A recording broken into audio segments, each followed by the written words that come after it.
شورای علمای مرکز اسلامی تاجیکستان یا سابق مفتیات با صدور یک فتوای ویژه با نام درباره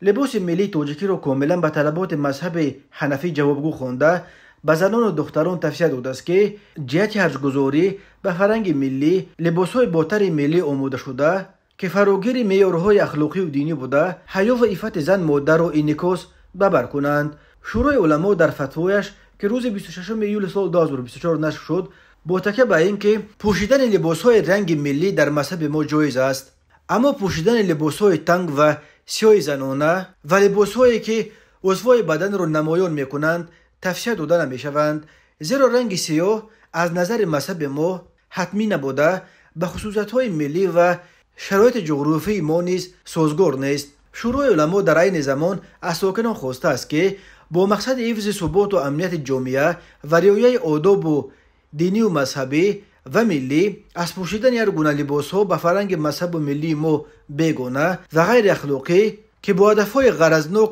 ترغیب می‌شوند خودداری کنند. این فتوای شورای علما در پی بحث‌های دامنه‌دار است که در اطراف تغییر و علاوه‌های اخیر به قانون تنظیم و رسم آیین برخاست. این قانون که همچون قانون منع حجاب نام برآورد و واکنش‌های زیاد و منفی را در داخل و خارج تاجیکستان به بار آورد، واردات، فروش، تبلیغ و در مکان‌های جمعیتی پوشیدن لباس به فرهنگ ملی بیگانه را منع می‌کنند. مقامات تاجیکستان زیر مفهوم لباس به فرهنگ ملی بیگانه اساساً ستر و حجاب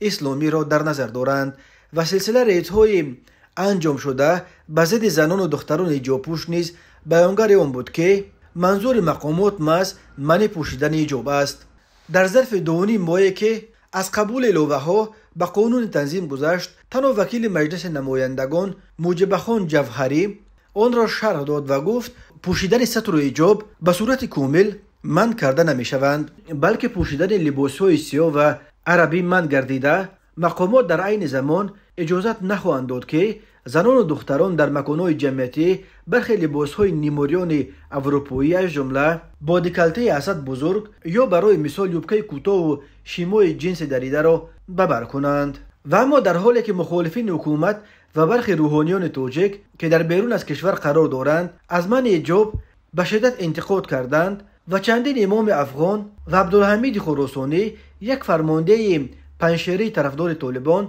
در پی قبول این قانون در مورد گویا فرض شدن جهاد به ضد حکومت تاجیکستان ادعا کردند. شورای علما در فتوایش از صلح و ثبات و فضای آسایشته تاجیکستان و هم از آن شکر کرده است که به عنایت پروردگار و خرد رهبر غمخوار ما را شرایط سازگار و مناسب برای طاعت و عبادت و ادای فراز دینی ارزانی داشته است. شورای علما میگوید لباس‌های ملی بانوان تاجیک اساساً از رویمال، کرته و پایجامه عبارت است. این یاد گفته است از بس که در اطراف چگونگی سر و لباس ملی جوابگو به سطر مسلمانی در جامعه فکر و اندیشه‌های گوناگون و ملاحظه‌های به عقیده شورای علما بی اساس پیدا شده است. شورای علمای مرکز اسلامی تاجیکستان با در نظر داشت طلبات فقه حنفی چنین فتوا می‌دهد: طبق مقررات شریعت اسلامی و مذهبی پوشش سطر زن باید از رویمال، کرته و پایجامه عبارت باشد که مادران تاجیک از قدیم الایام آن را به بر می‌کنند. لباس‌های ملی عنعنوی مادران و خواهران تاجیک از رویمال، کرته و پایجامه عبارت است، کاملا به طلبات مذهب حنفی جوابگو میباشند. از این خاطر پوشیدن لباس ملی ما در فقه مذهب حنفی اجازت بوده نسبت به هر نوع لباس دیگر افضلیت دارد. دین مبین اسلام وابسته به پوشیدن لباس مقررات خاص دارد، اما در شکل